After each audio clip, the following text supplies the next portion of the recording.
നമസ്കാരം. നമ്മുടെ നാട്ടിൽ പണവും പ്രശസ്തിയൊക്കെ എളുപ്പത്തിൽ നേടാനുള്ള ഒരു മാർഗ്ഗമാണ് ഇപ്പോൾ പലരും ആത്മീയത്തെ ഉപയോഗിക്കുന്നത്. ഒരു ആത്മീയ നേതാവായി വേഷം കെട്ടി യൂട്യൂബ് ചാനലുകളൊക്കെ ഇപ്പോൾ ധാരാളമുണ്ട്.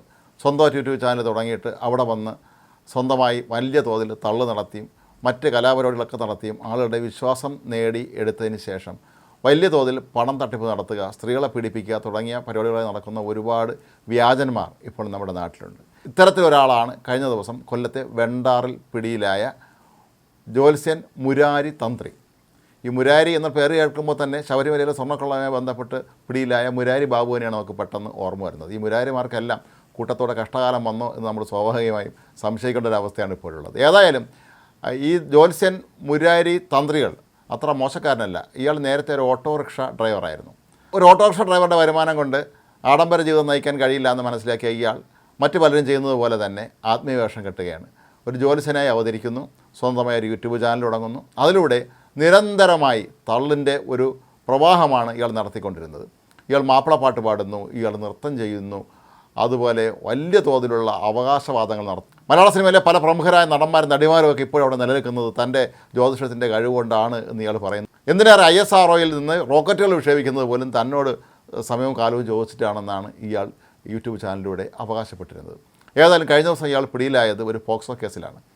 അമ്മയ്ക്കൊപ്പം എത്തിയ ഒരു 16-കാരിയെ ഇയാൾ പീഡിപ്പിക്കാൻ നോക്കിയപ്പോഴാണ് നാട്ടുകാർ ഇയാളെ പിടികൂടാൻ ശ്രമിച്ചത്. അന്ന് ഓടി രക്ഷപ്പെട്ടുവെങ്കിലും പിന്നീട് ഇയാളെ പോലീസ് പിടികൂടുകയായിരുന്നു. 16 വയസ്സുകാരുടെ പ്രേതബാധ ഒഴിപ്പിക്കാനാണ് അമ്മ ഈ കുട്ടിയെ ഇയാളുടെ അടുത്ത് എത്തിച്ചത് എന്നാണ് പറയപ്പെടുന്നത്. നമ്മുടെ നാട്ടുകാരെ സംബന്ധിച്ചിടത്തോളം, പ്രത്യേകിച്ച് സ്ത്രീകളെ സംബന്ധിച്ചിടത്തോളം ഒക്കെ തന്നെ ഇത്തരത്തിലുള്ള തട്ടിപ്പുകൾക്ക് വളരെ പെട്ടെന്ന് കഴുത്തു ചുരുക്കുന്ന ഒരു ശീലം ഇവരിൽ പലർക്കുമുണ്ട്. അതിൻ്റെ ഭാഗമായിട്ടാണ് തൻ്റെ മകൾക്ക് എന്തെങ്കിലും മാനസിക പ്രശ്നമുണ്ടെങ്കിൽ അതിൻ്റെ മനഃശാസ്ത്രം കാണിക്കുന്നതിന് പകരം അവർക്ക് ബാധ കൂടി എന്ന് പറഞ്ഞുകൊണ്ട് ഇത്തരത്തിലുള്ള തട്ടിപ്പ് വീരന്മാരെ അടുത്തെത്തുകയും ഇയാൾ ഈ പെൺകുട്ടിയെ അകത്ത മുറിയിലേക്ക് ഒറ്റയ്ക്ക് വിളിച്ചുകൊണ്ടുപോയി പീഡിപ്പിക്കാൻ ശ്രമിച്ചപ്പോഴാണ് കുട്ടി നിലവിളിച്ചതും ഇറങ്ങി ഓടിയതും പിന്നീട് നാട്ടുകാരെത്തിയതുമൊക്കെ തന്നെ. മാത്രമല്ല, ഇയാൾ കുറേ നാളുകൾക്ക് മുമ്പ് നടത്തിയ വലിയൊരു തള്ള് നമുക്കെല്ലാവർക്കും ഓർമ്മയുണ്ട്. അന്ന് ഷിരൂരിൽ കാണാതായ ലോറി ഡ്രൈവർ അർജുൻ തിരികെ വരും എന്നാണ് ഈ പ്രവാചകൻ അന്ന് പ്രവചിച്ചിരുന്നത്. എന്നാലും നമുക്ക് പിന്നീട് അർജുന് പാവം അദ്ദേഹത്തിൻ്റെ കുടുംബത്തിന് എന്താണ് സംഭവിച്ചതെന്ന് നമുക്കെല്ലാവർക്കും അറിയാം. അതിൽ ഒരല്പം ഒരു ഇടിവ് ഇയാൾക്ക് ഉണ്ടായിരുന്നുവെങ്കിലും തൻ്റെ മറ്റ് കലാപരിപാടികളൊക്കെ തന്നെ യൂട്യൂബിൽ അവതരിപ്പിക്കുകയും ഈ അവകാശവാദങ്ങൾ നിരന്തരമായി നടത്തുകയും ഇതെല്ലാം കണ്ടുകൊണ്ട് ഒരുപാട് ആളുകൾ ഇയാളെ നിരന്തരമായി കാണാൻ വരികയൊക്കെ ചെയ്തപ്പോഴാണ് ഇഷ്ടം പോലെ പൈസ ഉണ്ടാക്കാനുള്ള അവസരം ഈ രാജൻ ബാബു എന്നാണ് ഇയാളുടെ പൂർവാശ്രമത്തിലെ പേര് എന്നാണ് ഇപ്പോൾ അറിയാൻ കഴിയുന്നത്. അങ്ങനെ രാജൻ ബാബു പിന്നീട് വലിയൊരു തന്ത്രികളായി മാറുകയും ഇത്തരത്തിൽ ആളുകളെ മുഴുവൻ കബളിപ്പിക്കുകയും ചെയ്ത് വലിയ തോതിൽ പണമുണ്ടാക്കി ഇയാൾ ആഡംബരത്തിൽ തന്നെ ജീവിക്കുകയായിരുന്നു എന്നാണ് ഇപ്പോൾ മനസ്സിലാക്കാൻ കഴിയുന്നത്. ഇയാളുടെ വീഡിയോകൾ കാണുന്ന ആർക്കും ഇയാൾ മാനസിക വിഭ്രാന്തിയുള്ള ആളാണോ എന്ന് സംശയിക്കുന്ന രീതിയിലാണ് ഇയാളുടെ പല അംഗചലനങ്ങളും അതുപോലെ ഇയാളുടെ ഗോഷ്ഠികളും ഒക്കെ തന്നെ കാണുമ്പോൾ നമുക്ക് തോന്നുന്നത്.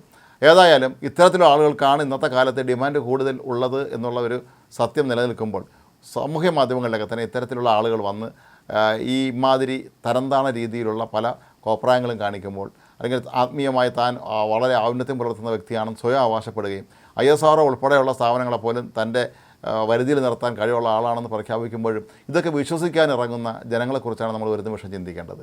കേരളം ഇന്ത്യയിലെ ഏറ്റവും വിദ്യാഭ്യാസമുള്ള സാക്ഷരതയുള്ള സംസ്ഥാനമാണ്. രാഷ്ട്രീയ പ്രവൃത്തിയുടെ കാര്യത്തിലാണെങ്കിലും ഒക്കെ തന്നെ എല്ലാത്തിലും വളരെ മുന്നിൽ നിൽക്കുന്ന, സ്ത്രീ സാക്ഷരതയിൽ മുന്നിൽ നിൽക്കുന്ന, അതുപോലെ ഒരുപാട് സ്ത്രീകൾ പുറത്തിറങ്ങി ജോലിയൊക്കെ ചെയ്യുന്ന അത്തരത്തിലുള്ള ഒരു സംസ്ഥാനത്താണ് ഇമാതിരി തട്ടിപ്പുകാരെല്ലാവരും കൂടെ ഇറങ്ങി ഈ ആളുകളെ കബളിപ്പിക്കുന്നത്. നമുക്ക് സന്തോഷ് മാധവൻ്റെ കഥ അറിയാം.